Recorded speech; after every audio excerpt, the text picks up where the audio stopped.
ಮಾಡ್ತಾ ಇರೋದು. ಇವತ್ತು ನಾವು ಏನು ಮಾಡ್ತಾ ಇದ್ದೀವಿ ಗೊತ್ತಾ? ಇವತ್ತು ನಾವು ಹೈದರಾಬಾದ್ ಟು ಶಿವಮೊಗ್ಗಕ್ಕೆ ಊರಿಗೆ ಹೋಗ್ತಾ ಇದ್ದೀವಿ. ಹಾಗಾಗಿ ಇವತ್ತು ನಮ್ಮೂರಲ್ಲಿ ಜಾತ್ರೆ ಇದೆ, ಊರಿಗೆ ಹೋಗೋಣ ಅಂತ ಹೇಳಿ ಪ್ರಿಪೇರಿಂಗ್ ಮಾಡ್ಕೊತಾ ಇದ್ವಿ. ಹಾಗೆ ನಮ್ಮ ಅಥರ್ವಂಗೆ ಕಟಿಂಗ್ ಬಂದುಬಿಟ್ಟಿತ್ತು. ಹಾಗಾಗಿ ಕಟಿಂಗ್ ಮಾಡಿಸ್ಕೊಬರ್ತೀನಿ ಅಂತ ಹೇಳಿ ನಮ್ಮ ಮನೆಯವರಂದರು. ಸರಿ ನೀವು ಹೋಗಿ ಬನ್ನಿ, ಅಷ್ಟರೊಳಗೆ ನಾನು ಬಟ್ಟೆ ಎಲ್ಲ ಪ್ಯಾಕ್ ಮಾಡ್ತೀನಿ ಅಂತ ಹೇಳಿ ಹೇಳ್ತಾ ಇದ್ದೆ. ನಮ್ಮ ಅಥರ್ವಂಗೂ ಈ ಥರ ಹೊರಗಡೆ ಹೋಗೋದಂದ್ರೆ ಖುಷಿ ಅಲ್ವಾ? ಅವ್ನು ಮೊದಲೇ ರೆಡಿ ಆಗಿಬಿಟ್ಟಿದ್ದಾನೆ, ಹೊರಟಿದ್ದಾನೆ. ಹಾಗೆ ಕೋಲ್ಡ್ ಬೇರೆ ಆಗಿತ್ತು, ಈಗ ಫುಲ್ಲು ಚಳಿ ಅಲ್ವಾ? ಹಾಗಾಗಿ ಕರ್ಚೀಫ್ ತಗೊಂಡು ಹೊರಟರು. ಹಾಗೆ ಹೋಗೋ ದಾರಿಲಿ ಅದು ಇದು ಶಾಪ್ಸ್ ಕಂಡ್ರೆ ಟಾರ್ಚರ್ ಕೊಡ್ತಾ ಇರ್ತಾನೆ ಸ್ವಲ್ಪ. ನನಗೆ ಅದು ಕೊಡಿಸಿ ಇದು ಕೊಡಿಸಿ ಅಂತೇಳಿ ಸ್ವಲ್ಪ ಟಾರ್ಚರ್ ಕೊಡ್ತಾ ಇರ್ತಾನೆ. ಅವನ್ನ ಕರ್ಕೊಂಡೋಗಿ ಬರೋದು ಅಂದರೆ ತುಂಬಾ ಕಷ್ಟ, ಅಂತ ಈಸಿ ಅಲ್ಲ. ಸಣ್ಣ ಮಗಳನ್ನ ಕರ್ಕೊಂಡು ಹೋಗಬೇಕು ಅಂದರೆ ಸರಿ ಅಂತ ಹೇಳಿ ಇವರು ಕಟಿಂಗ್ ಮಾಡಿಸ್ಕೊಬರ್ತೀನಿ ಅಂತ ಹೇಳಿ ಹೊರಟರು. ನಾನಿವಾಗ ಬಟ್ಟೆ ಎಲ್ಲ ಪ್ಯಾಕ್ ಮಾಡ್ಕೋಬೇಕು ಅವ್ರು ಬರೋದ್ರಲ್ಲೇ. ಸರಿ ಪ್ಯಾಕ್ ಮಾಡೋಣ ಅಂತ ಹೇಳಿ ಬಂದೆ. ಒಳಗಡೆ ಕೂಡ ನಾನು ಪ್ಯಾಕ್ ಮಾಡೋದ್ರಲ್ಲಿ ಯಾವುದ್ಯಾವ್ದು ಬಟ್ಟೆ ತೊಗೊಳ್ಳೋಣ ಅಂತ ಹೇಳಿ ಅನ್ಕೊತಾ ಇದ್ದೆ. ಹಾಗೆ ಸ್ಯಾರೀಸ್ ಯಾವ್ದಾದ್ರು ತಗೋಬೇಕಾ ಅಂತ ಹೇಳಿ ನೋಡ್ತಾ ಇದ್ದೆ. ಹಾಗೆ ಹೊಸ ಸ್ಯಾರಿ ಇತ್ತು, ಹಾಗೆ ಅಲ್ಲೇ ಸ್ಟಿಚಿಂಗಿಗೆ ಕೊಡೋಣ ಅಂತ ಹೇಳಿ ತಗೊಂಡೆ. ಯಾವುದಕ್ಕೂ ನಮ್ಮ ತಾಯಿ ಕಾರ್ಡು ಬೇಕಾಗಬಹುದು ಅಂತ ಹೇಳಿ ಪ್ರೆಗ್ನೆಂಟ್ ಇರೋದ್ರಿಂದ ಇಟ್ಕೊಂಡಿದ್ದೆ ಸೇಫ್ಟಿಗೋಸ್ಕರ. ಹಾಗೆ ಬ್ಯಾಗೆಲ್ಲ ಆಲ್ರೆಡಿ ಆಲ್ಮೋಸ್ಟ್ ಪ್ಯಾಕಿಂಗ್ ಆಗ್ತಾ ಇದೆ. ಪ್ಯಾಕಿಂಗ್ ಮಾಡ್ತಾ ಇದ್ದೀನಿ. ಅವ್ರು ಬರೋದ್ರಲ್ಲೇ ಅವರಿಗೆ ನೀರು ಕಾಯಿಸ್ಬೇಕಾಗಿತ್ತು. ಅವ್ರು ಹೇರ್ ಕಟಿಂಗಿಗೆ ಹೋಗಿದ್ರಲ್ವ, ಬರೋದ್ರೊಳಗೆ ಸ್ನಾನ ಮಾಡೋಕ್ಕೋಸ್ಕರ ನೀರು ಕಾಯಿಸ್ಬೇಕಾಗಿತ್ತು. ನೀರು ಕಾಯೋಕೆ ಇಟ್ಬಿಟ್ಟು ಬಟ್ಟೆ ಎಲ್ಲ ಪ್ಯಾಕ್ ಮಾಡ್ತಾಯಿದ್ದೆ. ಅಷ್ಟರಲ್ಲಿ ಇವರು ಬಂದರು. ಬರ್ತಿದ್ದಂಗೆ ಒಳಗಡೆಯಿಂದನೇ ಹಾಯ್ ಮಮ್ಮಿ ಅಂದ್ಕೊಂಡೇ ಬರ್ತಾಯಿದ್ದಾನೆ. ಬಂದ ನೋಡಿ ಅವ್ನು ಬರೋ ಅವತಾರ ನೋಡಿ. ಅವನದು ಹೊರಗಡೆಯಿಂದ ಬಂದ ಅಂದರೆ ಅವನಿಗೇನೋ ಒಂದು ಈಗೇನೋ ಒಂದು ನೋಡ್ಕೊಬಂದಿದ್ದಾನಂತೆ. ಇಲ್ಲಿಂದನೇ ಅಳು ಸ್ಟಾರ್ಟ್ ಮಾಡಿಬಿಡ್ತಾನೆ. ನಂಗೆ ಅದು ಕೊಡಿಸಿಲ್ಲ ಇದು ಕೊಡಿಸಿಲ್ಲ ಅಂತ ಕಂಪ್ಲೇಂಟ್ ಸ್ಟಾರ್ಟ್ ಆಯಿತು. ಹಾಗೆ ಬಂದು ಸ್ನಾನ ಮಾಡಿಕೊಂಡು ಸ್ವಲ್ಪ ಹೊತ್ತು ರೆಸ್ಟ್ ಮಾಡಿದ್ರು ಇಬ್ಬರು. ಅಪ್ಪ ಮಗ ನೋಡಿ ಮಲಗಿರೋ ಸ್ಟೈಲ್ ನೋಡಿ, ಅವ್ರು ಹೇಗೆ ಮಲ್ಕೊಂಡು ಟೈಮ್ ಪಾಸ್ ಮಾಡ್ತಾಯಿದ್ದಾರೆ ಅಂತ ಹೇಳಿ. ನಾನೆಲ್ಲ ಬಟ್ಟೆ ಫೋಲ್ಡ್ ಮಾಡ್ತಾಯಿದ್ರೆ ಇವರು ಆರಾಮಾಗಿ ಮಲ್ಕೊಂಡಿದ್ದಾರೆ. ಹಾಗೆ ನಾನು ಬ್ಯೂಟಿ ಪಾರ್ಲರಿಗೆ ಹೋಗಿ ಐಬ್ರೋ ಮಾಡಿಸ್ಕೊಬರೋಣ ಅಂತ ಕೂಡ ಹೋಗಿದ್ದೆ.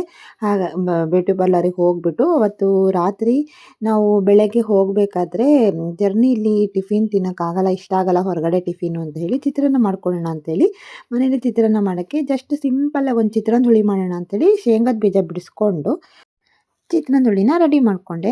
ಚಿತ್ರಾನ್ನ ಹುಳಿ ಇವಾಗ ಕಳಿಸಿದ್ರೆ ಅಷ್ಟೊಂದು ಟೇಸ್ಟ್ ಇರೋಲ್ಲ ಅಂತ ಬೆಳಗ್ಗೆನೇ ಬಿಸಿಯನ್ನು ಮಾಡಿ ಕಲಿಸ್ಕೊಳ್ಳೋಣ ಅಂದ್ಕೊಂಡೆ. ಸರಿ ಅಂತೇಳಿ ಎಲ್ಲ ಬೆಳಗ್ಗೆ ಎಲ್ಲ ಎದ್ದು ಎಲ್ಲ ನಾನು ರೆಡಿ ಮಾಡಿಟ್ಕೊಂಡೆ. ಅಷ್ಟೊತ್ತಿಗೆ ನಮ್ಮ ಮನೆಯವರು ಎದ್ದು ಎಲ್ಲ ರೆಡಿ ಮಾಡಿದ್ರು. ಎಲ್ಲ ಲಗೇಜ್ ಎಲ್ಲ ಕಾರಲ್ಲಿ ಶಿಫ್ಟ್ ಮಾಡಿ ಬಂದರು. ನಾನು ದೇವ್ರ ದಿಬ್ಬ ಕೂಡ ಹಚ್ಚಿದೆ. ಅಥರ್ವ ಕೂಡ ಎದ್ದು ಸ್ವೆಟರ್ ಹಾಕ್ಕೊಂಡು ರೆಡಿ ಆದ ಹೋಗೋಣ ಅಂತ ಹೇಳಿ ಮನೆಯಿಂದ ಹೊರಟ್ವಿ. ನಾನು 4 ಗಂಟೆಗೆ ಎದ್ದು ಚಿತ್ರಾನ್ನ ಎಲ್ಲ ಮಿಕ್ಸ್ ಮಾಡಿ ರೆಡಿ ಮಾಡಿ ಇಟ್ಕೊಂಡೆ. ಹಾಗೆ ಲಗೇಜ್ ಎಲ್ಲ ನಮ್ಮ ಮನೆಗೆ ಹೋಗಿ ಕಾರಲ್ಲಿ ಶಿಫ್ಟ್ ಮಾಡಿ ಬಂದರು. ಹಾಗೆ ಮನೆಯಿಂದ ಹೊರಟ್ವಿ. ಈಗ ನಾವು ಹೊರಟಿದ್ದು ಕರೆಕ್ಟ್ 5:50 ಆಗಿತ್ತು ಟೈಮು. ನೋಡಿ ಇನ್ನೂ ಕತ್ಲಾಗಿದೆ. ಹೈದರಾಬಾದ್ ಟು ಶಿವಮೊಗ್ಗ ಹೋಗಬೇಕು, ತುಂಬ ಲಾಂಗ್ ಜರ್ನಿ. ಇನ್ನು ಸೂರ್ಯ ಹುಟ್ಟಬೇಕಾದ್ರೂ ಕಾರಲ್ಲೇ ಇದ್ದೀವಿ, ಸೂರ್ಯ ಮುಳುಗೋ ಟೈಮು ಕೂಡ ಕಾರಲ್ಲೇ ಇರಬೇಕಾಗುತ್ತೆ. ಅದು ನಮ್ಮದು ಕಾಮನ್ ಆಗಿಬಿಟ್ಟಿದೆ ಜರ್ನಿಯಲ್ಲಿ. ಹಾಗೆ ಹೊರಟ್ವಿ, ಇಲ್ಲಿಂದ ಹೈದರಾಬಾದ್ ಹೊರಟ್ವಿ. ನೋಡಿ ಸೂರ್ಯ ಇವಾಗಷ್ಟೇ ಹುಡ್ತಾ ಇದ್ದಾನೆ, ಎಲ್ಲ ಕೆಂಪಾಗಿದೆ ಮೋಡ. ತುಂಬ ನೋಡೋಕ್ಕೆ ಕೂಡ ತುಂಬ ಚೆನ್ನಾಗಿ ಕಾಣಿಸುತ್ತೆ. ಒಂಥರ ಬೆಳಗಿನ ಟೈಮಲ್ಲಿ ಜರ್ನಿ ನೋಡೋಕ್ಕೆ ಸಖತ್ತಾಗಿ ಕಾಣಿಸುತ್ತೆ ವ್ಯೂವು. ಹಾಗೆ ಟಿಫಿನ್ ತಿನ್ನೋಣ ಅಂತ ಹೇಳಿಬಿಟ್ಟು ಚಿತ್ರಾನ್ನ ತೊಗೊಬಂದಿದ್ದೆ. ನಾನು ಆಲ್ರೆಡಿ ಜರ್ನಿಲಿ ತಿಂದುಬಿಟ್ಟೆ, ಆಗಲಿಲ್ಲ ಹಸುವಾಗಿದೆ ಅಂತ ಹೇಳಿ ನಮ್ಮ ಮನೆಯವರು ಕಾರ್ ನಿಲ್ಲಿಸ್ಬಿಟ್ಟು ಸೈಡಲ್ಲಿ ಅವ್ರಿಗೆ ಮಾತ್ರ ಹಾಕ್ಕೊಟ್ಟಿದ್ದೀನಿ. ತಿಂಡಿ ತಿಂತಾ ಇದ್ದಾರೆ. ನಮ್ಮ ಅಥರ್ವ ನನ್ನ ಜೊತೆ ಒಂದು ಸ್ವಲ್ಪ ತಿಂಡಿ ತಿಂದ. ಹಾಗೆ ನಮ್ಮ ಮನೆಯವರು ಕೂಡ ತಿನ್ನಿಸ್ತೀನಿ ಅಂತ ಹೇಳ್ತಾ ಇದ್ರು. ಸರಿ ನೀವು ತಿನ್ನಿಸಿ ಸ್ವಲ್ಪ ಹೊತ್ತು ಬಿಟ್ಟು ಅಂತ ಹೇಳಿ ನಾನು ಸ್ವಲ್ಪ ತಿನ್ನಿಸಿದ್ದೆ. ಆಮೇಲೆ ಅವನು ಅವರಪ್ಪನ ಜೊತೆ ತಿಂತಾ ಇದ್ದಾನೆ. ಈಗ ನಾನು ತಿಂಡಿ ತಿಂದಾದ್ಮೇಲೆ ಮತ್ತೆ ಜರ್ನಿ ಸ್ಟಾರ್ಟ್ ಮಾಡಬೇಕು. ಜರ್ನಿಯಲ್ಲಿ ಹಾಗೆ ಸ್ವಲ್ಪ ಸ್ನ್ಯಾಕ್ಸ್ ಸ್ವಲ್ಪ ತೊಗೊಂಡಿದ್ವಿ, ಅದು ಇದು ಅಂತ ಹೇಳಿ. ನಮ್ಮ ಅಥರ್ವ ಫುಲ್ ಎಂಜಾಯ್ ಮಾಡ್ತಾ ಇದ್ದಾನೆ. ಅಮ್ಮಮ್ಮ ಊರು ಅಂದರೆ ಫುಲ್ಲು ಖುಷಿ ಅವನಿಗೆ. ಅಮ್ಮಮ್ಮ ಊರಿಗೆ ಹೋಗೋದು ಅಂದರೆ ಎಲ್ಲರೂ ಬರ್ತಾರೆ, ಏನೋ ಒಂದು ಮಾಡ್ತಾರೆ ಅನ್ನೋದು ಅವನಿಗೆ ಗೊತ್ತಿರುತ್ತೆ. ನಾವು ಹೋದರೆ ಏನೋ ಒಂದು ಫಂಕ್ಷನ್ ಇರುತ್ತೆ ಅಂತ ಹೇಳಿ ಫುಲ್ಲು ಡ್ಯಾನ್ಸು ಕಾರಲ್ಲಿ ಅವನಿಗೆ. ನಾವು ಹಾಗೆ ಚಕ್ಕಿ ತಂದಿದ್ವಿ, ಚಕ್ಕಿ ತಿಂತಾ ಇದ್ದೀನಿ. ಚಕ್ಕಿ ಅಂದರೆ ಸ್ವಲ್ಪ ಬ್ಲಡ್ಡು ಒಳ್ಳೇದಲ್ವ, ಹಾಗಾಗಿ ನಾವು ಚಕ್ಕಿ ಜಾಸ್ತಿ ಯೂಸ್ ಮಾಡ್ತೀವಿ. ನಮ್ಮ ಹತ್ರ ಬಿಸ್ಕೆಟ್ ತಿಂತಾ ಕುತ್ಕೊಂಡಿದ್ದಾನೆ. ಹಾಗೆ ಚಿಪ್ಸ್ ಪ್ಯಾಕೆಟ್ ಕೂಡ ತಂದಿದ್ವಿ. ಸ್ವಲ್ಪ ದೂರಕ್ಕೆ ಒಂದೊಂದೇ ಸ್ನ್ಯಾಕ್ಸು ಅಂತ ಹೇಳಿ ಸುಮಾರು ಮಧ್ಯಾಹ್ನ ತನಕ ಇವೇ ಆಗೋದು. ನಮ್ಮ ಮನೆಯವರು ಕೂಡ ಅಲ್ಲೇ ಕುತ್ಕೊಂಡು ಡ್ರೈವಿಂಗ್ ಮಾಡ್ಕೊತಾನೆ ತಿಂತಾ ಇದ್ದಾನೆ. ದಾರಿಲಿ ಬರ್ತಾ ಬೊಂಬಾಯಿ ಮಿಠಾಯಿ ಕಾಣಿಸ್ಬಿಡ್ತಪ್ಪ. ನಮ್ಮ ಅಥರ್ವ ಬಿಡಲೇ ಇಲ್ಲ, ಬೊಂಬಾಯಿ ಮಿಠಾಯಿ ಬೇಕು ಅಂತೇಳಿ ಹಠ ಮಾಡಿ ತಗೊಂಡ. ಸರಿ ಅಂತೇಳಿ ಅವನು ಫಸ್ಟ್ ಹುಟ್ಟಿದಾಗಿಂದ ಇವತ್ತೇ ಫಸ್ಟ್ ಬೊಂಬಾಯಿ ಮಿಠಾಯಿ ತಿಂತಾ ಇದ್ದಾನೆ. ಆದರೂ ಅವನಿಗೇನೋ ನೋಡ್ತಿದ್ದಂಗೆ ಆಸೆ ಆಗಿಬಿಟ್ಟಿತ್ತೆ, ಹಾಗಾಗಿ ಕೊಡಿಸಿದ್ವಿ. ತಿಂದ. ಇನ್ನು ತುಂಬ ದೂರದಿಂದ ಬಂದ್ವಿ. ಮೇನ್ ರೋಡೆಲ್ಲ ಬ್ಲ್ಯಾಕ್ ಮಾಡಿಬಿಟ್ಟಿದ್ರು. ಬರೋ ದಾರಿಲಂತೂ ಜಾತ್ರೆ ಅಂತ ಹೇಳಿ ಹಳ್ಳಿ ಮೇಲೆ ಬರೋಷ್ಟೊತ್ತಿಗೆ ಯಾವ ರೆಸ್ಟೋರೆಂಟು ಯಾವ ಹೋಟ್ಲು ಸಿಗಲಿಲ್ಲ. ಮಧ್ಯಾಹ್ನ ಊಟ ಮಾಡೋಕ್ಕೆ ಆಗಲಿಲ್ಲ. ಫುಲ್ ಹೆಡ್ಡೇಕ್ ಬಂದುಬಿಡ್ತು ನಮ್ಮ ಮನೆಯವರಿಗಂತೂ.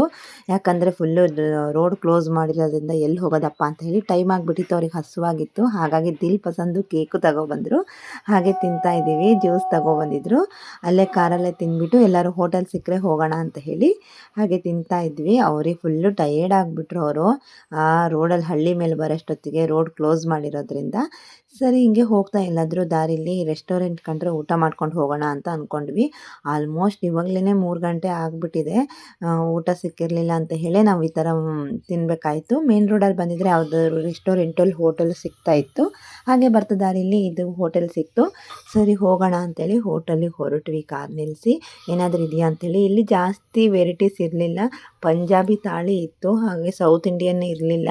ಸರಿ ಅಂತೇಳಿ ಇಷ್ಟ ಆಗಲಿಲ್ಲ. ಆದ್ರೂ ಸಾಂಬಾರು ಬೇಕಾಗಿತ್ತು, ನಂಗೆ ಸಾಂಬಾರು ರೈಸ್ ಬೇಕಾಗಿತ್ತು ಅಂತಿದ್ದೆ.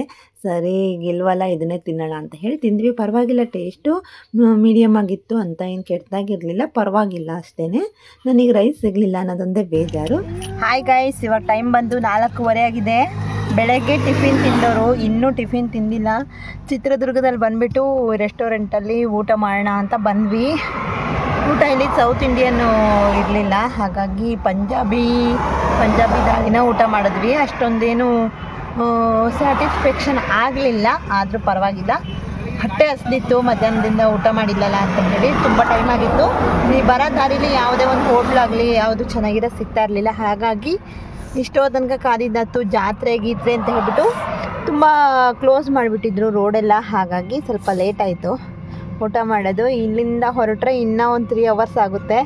ನಾವು ಬೆಳಗ್ಗೆ 5:50ಕ್ಕೆ ಹೊರಟಿದ್ವಿ ಹೈದ್ರಾಬಾದಿಂದ. ಈಗ 4:15 ಆಗಿದೆ ಟೈಮ್ ಬಂದು. ನಾವು ಊರಿಗೆ ಹೋಗೋಷ್ಟೊತ್ತಿಗೆ, ನಮ್ಮ ಮನೆ ಹೋಗೋಷ್ಟೊತ್ತಿಗೆ ಒಂದು 7:30-8 ಗಂಟೆ ಆಗಬಹುದು ಅಂತ ಅಂದ್ಕೊಂಡಿದ್ದೀವಿ. ನೋಡೋಣ ಎಷ್ಟು ಗಂಟೆಗೆ ಹೋಗ್ತೀವಿ ಅಂತ ಹೇಳ್ಬಿಟ್ಟು. ಓಕೆ ಗಾಯ್ಸ್, ಬಾಯ್. ಮನೆಗೆ ಹೋಗ್ಬಿಟ್ಟು ವಿಡಿಯೋ ಕಂಟಿನ್ಯೂ ಮಾಡ್ತೀನಿ. ಊಟ ಮಾಡ್ಕೊಂಡು ಬರೋ ದಾರಿಲಿ ಪೆಟ್ರೋಲ್ ಖಾಲಿ ಆಗ್ತಾಯಿತ್ತು. ಹಾಗಾಗಿ ಡೀಸೆಲ್ ಹಾಕ್ಸ್ಕೊಳ್ಳೋಣ ಅಂತ ಹೇಳಿ ಪೆಟ್ರೋಲ್ ಬಂಕಿಗೆ ಬಂದ್ವಿ. ಹಾಗೆ ಡೀಸೆಲ್ ಹಾಕ್ಕೊಂಡು ಮತ್ತೆ ನಮ್ಮ ಜರ್ನಿ ಕಂಟಿನ್ಯೂ ಆಗ್ತಾಯಿದೆ. ನಾವು ಚಿತ್ರದುರ್ಗದಲ್ಲಿ ಊಟ ಮಾಡಿದ್ವಿ. ಇದು ಶಿವಮೊಗ್ಗ ಬಂದ್ವಿ. ಇವಾಗ ಶಿವಮೊಗ್ಗದಿಂದ ಇನ್ನೇನು ಸ್ವಲ್ಪ ದೂರ ಅಷ್ಟೇ ನಮ್ಮೂರು, ಒಂದು 45 ಕಿಲೋಮೀಟರ್ ಆಗುತ್ತೆ. ಇಲ್ಲಿಂದ ಹೊರಟ್ವಿ. ಶಿವಮೊಗ್ಗದಲ್ಲಿ ಫ್ಲೈಓವರ್ ಹತ್ರ ಇದ್ದೀವಿ ಇವಾಗ. ಜಸ್ಟ್ ಶಿವಮೊಗ್ಗದಿಂದ ಹೋದರೆ ಇನ್ನು ನೋಡಿ, ನಾವು ಬರಬೇಕಾದ್ರೂ ಸನ್ರೈಸ್ ಆಗ್ತಾಯಿತ್ತು, ಸೂರ್ಯ ಹುಟ್ಟೋದು ಕಾರಲ್ಲೇ ನೋಡಿದ್ವಿ. ಈಗ ಸೂರ್ಯ ಮುಳುಗೋದನ್ನು ನಾವು ಕಾರಲ್ಲೇ ನೋಡ್ತಾ ಇದ್ದೀವಿ. ಆಗಲೇ ಸೂರ್ಯ ಮುಳುಗೋ ಟೈಮ್ ಆಗೇ ಬಿಟ್ಟಿದೆ.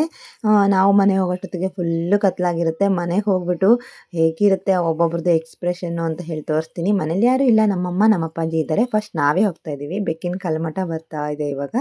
ನಮ್ಮ ಅಣ್ಣ ಅತ್ತಿಗೆ ಅಕ್ಕ ಎಲ್ಲ ನಾಳೆ ಬರ್ತಾರೆ. ಹಾಗಾಗಿ ನಾವೇ ಫಸ್ಟ್ ಹೋಗ್ತಾ ಇದ್ದೀವಿ. ಅಮ್ಮ ಅಪ್ಪಾಜಿ ಇರ್ತಾರೆ. ನೋಡಿ ನಮ್ಮ ಅತ್ತ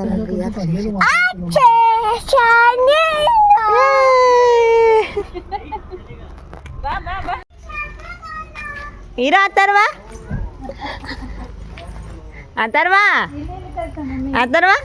ಯಾರು ಚಿನ್ನ?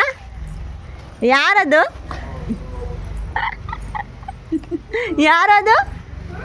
ಯಾರು? ಫುಲ್ ಕತ್ಲು. ನಮ್ಮಮ್ಮನ ತೋರ್ಸಣ. ನಮ್ಮಮ್ಮನ ಈಗಷ್ಟೇ ಊರಿಂದ ಬಂದಿತ್ತೆ. ಹಾಂ,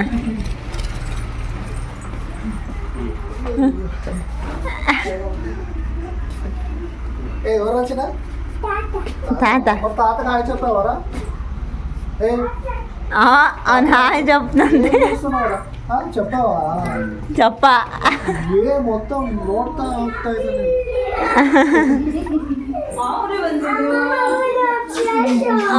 ಆ ಕಡೆ ರವಿ ಹೋಗಮ್ಮ, ಅಮ್ಮಮ್ಮ ಅವ್ರಿಗೆ ಆ ಕಡೆ ರವಿ ಹೋಗಿದೆ.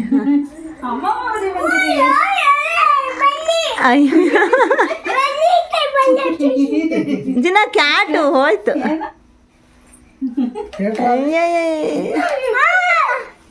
ಏನು ಹುಡುಕ್ತಿದೆ ಯಶಿ? ಅದು ಅದ್ವಿಕೊಂದು ಅದು ಬಟ್ಟೆದು. ఏంట్రా నేను చూసిందంత కావాలంట. ಅಯ್ಯಯ್ಯಪ್ಪ, ಅದು ಮುರಿದೋಗಿತ್ತು ಕಣಪ್ಪ. ಅದ್ವಿಕೊಂದು ಅದು ಕುದ್ರೆ